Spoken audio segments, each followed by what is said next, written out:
Hello everyone, to all of you. My name is विजय मोहन गुप्ता. हम आपको class 6 से 12 तक old plus new NCERT history, geography, polity, economy की करवा देंगे. यूपीएससी पीएससी एग्ज़ाम के लिए तो बेनिफिट है ही, और साथ में जो अदर एग्ज़ाम होते हैं उसमें भी आपके लिए हेल्पफुल रहेंगी. तो जिसमें हम आज स्टार्ट करने जा रहे हैं ज्योग्राफी. हमने एक वीडियो अपलोड किया था, इकोनॉमिक्स का अपलोड किया था, जो कि एमसीक्यू था. अब आपको प्रॉपर वीडियो मिलेंगे क्योंकि कुछ इशू के वजह से हम वीडियो अपलोड नहीं कर पा रहे थे. क्लियर है?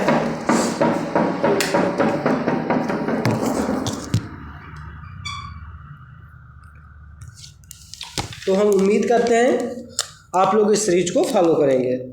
इसमें हम भारत एवं विश्व का भूगोल. आइए आपको चैप्टर का थोड़ा इंट्रोडक्शन करा देते हैं. पहला चैप्टर है भूगोल एक विषय के रूप में, अगला है ब्रह्मांड, अगला पृथ्वी की जानकारी, अगला चैप्टर मिलेगा भू आकृति विज्ञान, जलवायु विज्ञान, समुद्र विज्ञान, प्राकृतिक वनस्पति एवं मृदा, कृषि पशुपालन एवं मत्स्य पालन. अगला है हमारे पास खनिज संसाधन, अगला ऊर्जा संसाधन, उद्योग, परिवहन एवं संचार, अगला है विश्व जनसंख्या एवं अधिवास, अगला है विश्व के महाद्वीप, मानचित्र अध्ययन, भारत की भौगोलिक अवस्थिति, भारत की भूगर्भिक संरचना एवं भौतिक प्रदेश, अफवाह तंत्र, जलवायु, प्राकृतिक वनस्पति एवं मृदा, प्राकृतिक संसाधन, भारतीय कृषि एवं सिंचाई, खनिज तथा ऊर्जा संसाधन, परिवहन एवं संचार, उद्योग, मानव संसाधन, अधिवास तथा पर्यावरण, पारिस्थितिकी, पारितंत्र तथा बायोम, जैव विविधता, राष्ट्रीय पार्क, अभयारण्य एवं बायोस्फीयर रिजर्व. नेक्स्ट है जलवायु परिवर्तन, हरित गृह प्रभाव तथा ओजोन क्षरण, पर्यावरण प्रदूषण, सतत विकास, आपदा एवं आपदा प्रबंधन. आइए और आपको बता दें, ये जो एनसीईआरटी आई हुई है यंत्र की, इसमें एक विशेषता ये है सबसे बड़ी, यहाँ पर NCERT old plus new add तो की गई हैं, साथ में यहाँ पर एनआईओएस और तमिलनाडु बोर्ड के भी लास्ट में कुछ इंपॉर्टेंट फैक्ट दिए हुए हैं हर चैप्टर के एंड में. आइए हम जान लेते हैं भूगोल.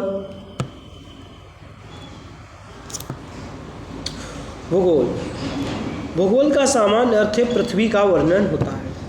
सर्वप्रथम भूगोल शब्द का प्रयोग स्टेफेनीज, एक ग्रीक विद्वान ने 276 से 194 ईसा पूर्व में किया था. यह शब्द ग्रीक भाषा के दो मूल शब्द जियो एवं ग्राफ्स से मिलकर बना. जियो का अर्थ होता है पृथ्वी और ग्राफ्स का मतलब होता है वर्णन. हम कह सकते हैं दोनों शब्दों को एक साथ रखने पर इसका अर्थ होता है पृथ्वी का वर्णन करना. आइए और आगे देख लेते हैं. भूगोल के लिए अंग्रेजी शब्द ज्योग्राफी है, जिसकी शाब्दिक परिभाषा है पृथ्वी तथा इसके ऊपर जो कुछ भी है उसके बारे में लिखना या वर्णन करना. 19वीं सदी के प्रारंभ में भूगोल का विषय के रूप में अध्ययन प्रारंभ हुआ. German भूगोलवेत्ता A.V. हेम्बोल्ट तथा कार्ल रिटर ने इसमें पथ प्रदर्शक के रूप में कार्य किया. अगला है भूगोल पृथ्वी के धरातल, इसके स्वरूप, भौतिक लक्षण, राजनीतिक विभाजन, जलवायु, उत्पादन, जनसंख्या, पर्यावरण और उसकी समस्याओं के अध्ययन का विज्ञान है. क्लियर है? इसकी मानव प्रकृति का एक अंगभूत भाग है तथा वह प्रकृति पर अपनी छाप छोड़ता है. प्रकृति मानव जीवन के विभिन्न पक्षों को प्रभावित करती है. इसकी छाप उसके वस्त्र, आवास, व्यवसाय आदि पर देखी जा सकती है. मानव ने अनुकूलन एडॉप्टेशन अथवा अपरिवर्तन मॉडिफिकेशन के माध्यम से प्रकृति से समझौता किया है। भूगोल विविधता को समझने तथा समय एवं स्थान के संबंध में विभिन्नताओं को उत्पन्न करने वाले कारकों की खोज करने की क्षमता प्रदान करता है।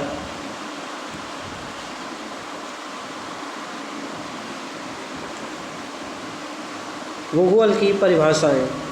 रिचर्ड हार्टशोर्न के अनुसार भूगोल का उद्देश्य धरातल की प्रादेशिक क्षेत्रीय भिन्नता का वर्णन एवं व्याख्या करना है।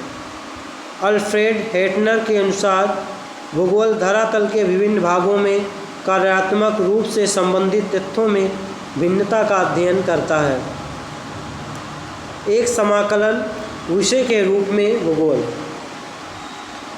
भूगोल एक संश्लेषणात्मक सिंथेसिस विषय है जो क्षेत्रीय स्तर पर संश्लेषण का प्रयास करता है। इसके उपागम की प्रकृति समग्रात्मक होलिस्टिक है। यह ऐतिहासिक घटनाओं की विवेचना कर भौगोलिक व्याख्या करता है। भारत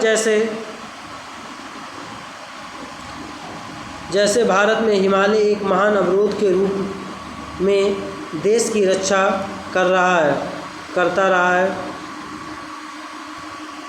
भू आकृतिक, जलवायु, वनस्पति, आर्थिक क्रियाएं, व्यवसाय एवं सांस्कृतिक विकास ने ऐतिहासिक पथ का अनुसरण किया है। यह प्राकृतिक तथा सामाजिक विज्ञानों से घनिष्ठता से जुड़ा है जो अध्ययन के विधि तंत्र एवं उपादानों का अनुसरण करता है जो इसे अन्य विषयों से अलग करता है। मानव पर्यावरण संबंध के रूप में भूगोल। 20वीं सदी के प्रारंभ में भूगोल मानव और पर्यावरण के पारस्परिक संबंधों के रूप में विकसित हुआ। इसे लेकर दो पृथक विचारधाराएं थीं जो इस प्रकार हैं। निम्नलिखित में क्या देखते हैं, एक मिनट आइए। संभावनावाद, पॉसिबिलिज्म। इसके अनुसार मानव अपने पर्यावरण में परिवर्तन करने में समर्थ होते हैं। इस विचारधारा के समर्थक वाइडल डी लॉ, ब्लास तथा फेब्रे थे। नियतिवाद, डिटर्मिनिज्म। आइए डिटर्मिनिज्म को समझ लेते हैं। इसके अनुसार मानव के सभी कार्य पर्यावरण द्वारा निर्धारित होते हैं। इस विचारधारा के समर्थक एफरेट जेल तथा ई हैनिस्टन थे।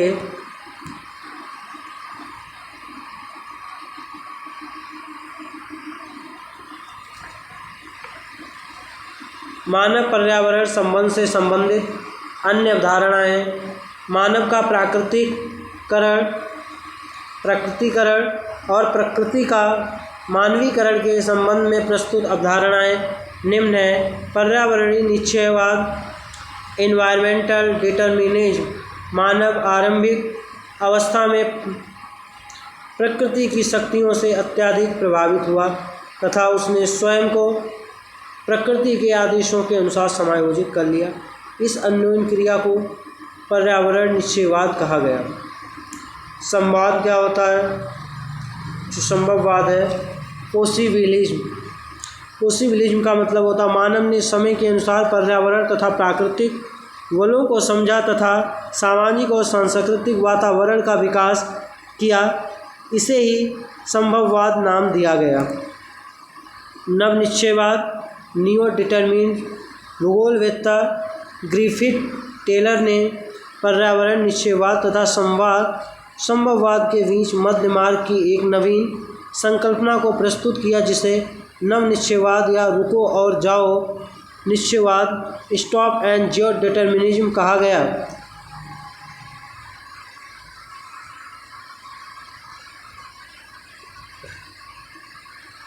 यह प्राकृतिक नियमों का अनुपालन करके प्रकृति पर विजय प्राप्त करने पर बल देता है। यह विकसित अर्थव्यवस्थाओं के तीव्र औद्योगिक विकास के परिणाम स्वरूप उत्पन्न हरित गृह प्रभाव, ओजोन परक्षरण, भूमंडलीय तापन, हिम नदियों का कम होना तथा निम्नीकृत भूमियों के निरंतर व पर्यावरण संरक्षण में सहायक है। यह संकल्पनात्मक ढंग से एक संतुलन बनाने का प्रयास करता है जो संभावनाओं के मध्य अपरिहार्य चयन द्वैतवाद डॉटलिटी को निष्फल करता है। भूगोल की शाखाएं भूगोल की शाखाएं देख लेते क्या है। भूगोल अध्ययन का एक अंतरशर इंटरडिसिप्लिनिंग विषय है। प्रत्येक विषय का अध्ययन कुछ उपागमों के अनुसार किया जाता है। भूगोल के अध्ययन के दो उपागम निम्न प्रकार हैं। क्रमबद्ध उपागम, ये क्या है ये समझ लेते हैं। क्रमबद्ध उपागम सिस्टमैटिक अप्रोच या विषय वस्तुगत का उपागम वही होता है जो सामान्य भूगोल का होता है। यह जर्मन भूगोलवेत्ता अलेक्जेंडर वॉन हम्बोल्ट 1769 से 1859 ईस्वी द्वारा परिवर्तित किया गया। इसमें एक तथ्य का पूरे विश्व स्तर पर अध्ययन किया जाता है। तत्पश्चात क्षेत्रीय स्वरूप के वर्गीकृत प्रकारों की पहचान की जाती है। विषय वस्तु या क्रमबद्ध उपागम पर आधारित भूगोल की शाखाएं निम्नलिखित हैं। आइए मैं समझ लेता हूँ कौन कौन सी शाखाएं रही होंगी। भूगोल की शाखाएं हैं जो हमें क्रमबद्ध उपागम के आधार पर बताने जा रहे हैं। एक है भौतिक सिद्धांत या दर्शन शास्त्र, विधि एवं तकनीक। अगला है मानव। आइए पहले समझ लेते हैं भौतिक के आधार पर क्या क्या हो सकती हैं। जलवायु विज्ञान, जल विज्ञान, भू आकृति विज्ञान, मृदा विज्ञान। आइए और समझ लेते हैं। एक मिनट, यह नेक्स्ट पार्ट है। सिद्धांत या दर्शन शास्त्र के रूप में भौगोलिक चिंतन, मानव पारिस्थितिकी, भू एवं मानव पारस्परिक क्रिया। विधि एवं तकनीक, मानचित्रकला, मात्रात्मक तकनीक, क्षेत्रीय सर्वेक्षण इसके अंतर्गत आता है। GIS, GPS, LIS। ठीक है, ये किसके अंतर्गत था? भू सूचना के। अगला आता है मानव भूगोल। सामाजिक एवं सांस्कृतिक, ऐतिहासिक, जनसंख्या एवं बस्ती, राजनीतिक, आर्थिक। जब जनसंख्या एवं बस्ती में आते हैं ग्रामीण और नगरीय। ठीक है, अगर आर्थिक की बात कर लें, कृषि, औद्योगिक, पर्यटन, व्यापार एवं परिवहन, अवसंरचनाएं, सेवाएं। ठीक है, अंतःपृष्ठ जीव भूगोल। ठीक है, ये इसके अंदर पारिस्थितिकी पादप भूगोल आ जाता है और आपका पर्यावरण भूगोल आ जाता है, प्राणी भूगोल आ जाता है। भौतिक भूगोल के बारे में थोड़ा जानना चाहेंगे। भू आकृतिक या भू आकृतियों, उनके क्रम, विकास एवं संबंधित प्रक्रियाओं का अध्ययन करता है। अगला आता है जलवायु विज्ञान, क्लाइमेटोलॉजी। इसके अंतर्गत वायुमंडल की संरचना, मौसम तथा जलवायु के प्रकार तथा जलवायु प्रदेश का अध्ययन किया जाता है। अगला मेरे पास आता है सेकेंड जल विज्ञान, हाइड्रोलॉजी या धरातल के जल परिमंडल, जिसमें समुद्र, नदी, झील तथा अन्य जलाशय सम्मिलित हैं तथा उसमें मानव सहित विभिन्न प्रकार के जीवों एवं उनके कार्यों पर प्रभाव का अध्ययन करता है। नेक्स्ट है मेरे पास मृदा भूगोल, सॉइल ज्योग्राफी या मिट्टी निर्माण की प्रक्रियाओं, मिट्टी के प्रकार, उनका उत्पादकता स्तर, वितरण एवं उपयोग आदि का अध्ययन करता है। नेक्स्ट मेरे पास आता है मानव भूगोल, सामाजिक सांस्कृतिक भूगोल, सोशल कल्चरल ज्योग्राफी। इसके अंतर्गत समाज तथा इसकी स्थानिक प्रादेशिक गत्यात्मकता एवं समाज के योगदान से निर्मित सांस्कृतिक तत्वों का अध्ययन किया जाता है। जनसंख्या एवं अधिवास सूचना, अधिवास भूगोल, पॉपुलेशन एंड सेटलमेंट ज्योग्राफी या ग्रामीण तथा नगरीय क्षेत्रों में जनसंख्या वृद्धि, उसका वितरण, घनत्व, लिंग अनुपात, प्रवास एवं व्यावसायिक संरचना आदि का अध्ययन करता है। जबकि अधिवास भूगोल में ग्रामीण तथा नगरीय अधिवासियों के वितरण प्रारूप तथा अन्य भौगोलिक का अध्ययन किया जाता है।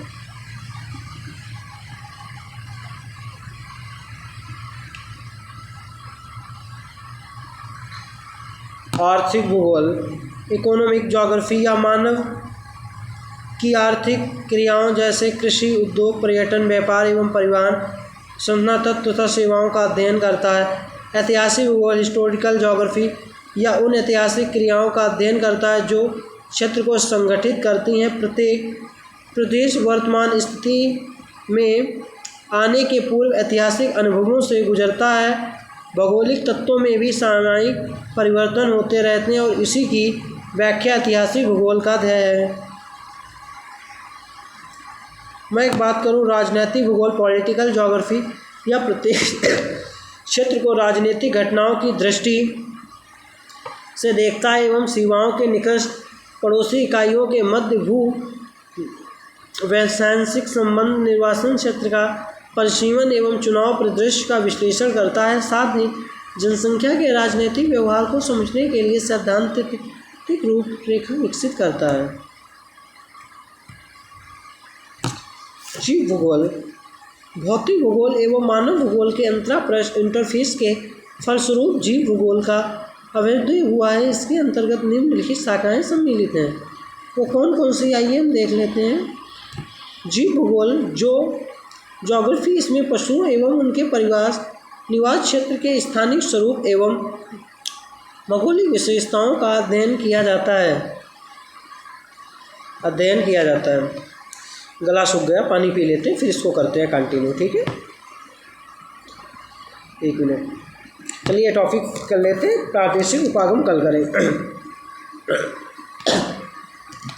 अब वनस्पति भूगोल, प्लांट ज्योग्राफी या प्राकृतिक वनस्पति का उनके अधिवास क्षेत्र में स्थानिक प्रारूप का अध्ययन करता है।